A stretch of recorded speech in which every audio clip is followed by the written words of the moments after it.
Yes, and it's the opportunity to the riders who feel that if they would just wait in peloton, then when the race really starts to open up, they're not going to be able to follow the real strong, powerful riders and the big favourites. And we can see for that reason a number of riders, a number of teams wanting to get out of the peloton, but it's not happening for them. As we can see, Sky are still setting quite a fast pace, and nobody being giving any major advantage to get away and pull an advantage sufficient to get into any position where you could go a long ways into this final. Despite the fact we're going to allow you to rip up your predictions, have you changed today in your view? This morning you said Degenkolb was, or last night you said Degenkolb. You still stick with that view today? Yes, well, I think when you look at the list of riders capable of winning today in the conditions we have got, Degenkolb, of course, if you had maybe more wet, windy conditions, he would survive maybe a bit better, but he's still a good rider, and he can, you know, hang on in there, and if he gets to the finish with a group, he's always a real danger one.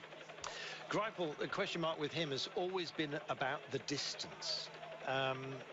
Right now, I believe he's sacrificing himself. There have been questions asked as to how he manages once you get over the 200 mark. Well, I guess on a brighter day, he might have had his fun, but he's on duty, I'm afraid.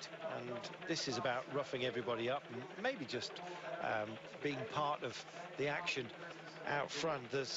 If this comes together and then pushes on, there will be 3 Lotto riders up the road. Lars Bak, who's nosed off right at the very front, one of the chasers, and of course Andre Greipel as well.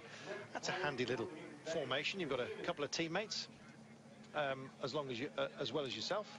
Same deal for all of them, and a few checks over shoulders.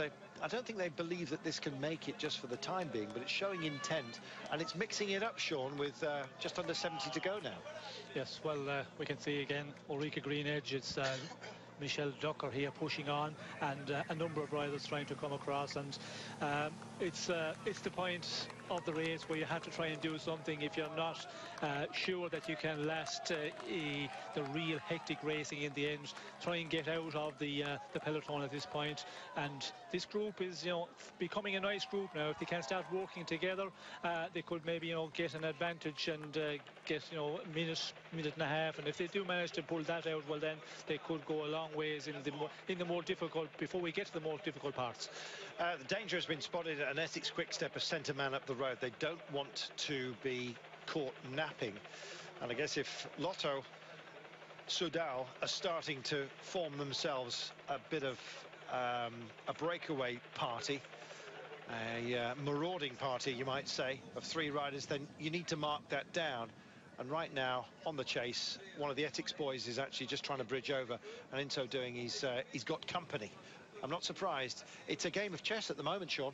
Yes, well, I think it's all happening out there on the front of the peloton, and Essex Quick-Step, they can see that, you know, there's a number of riders you know, starting to peel off the front of the peloton, so they want to get into the action as well. They don't want to be in a position where they're going to have to, you know, start riding later on, and that was always the question: what way would Quick-Step, or Essex Quick-Step, let's call it, what tactic would work this in this race? Because they have been, you know, using the team, riding a lot, but not getting the results that they would like. So it seems to be a little bit of a change of tactic if they're going to fire a man into this breakaway. Change of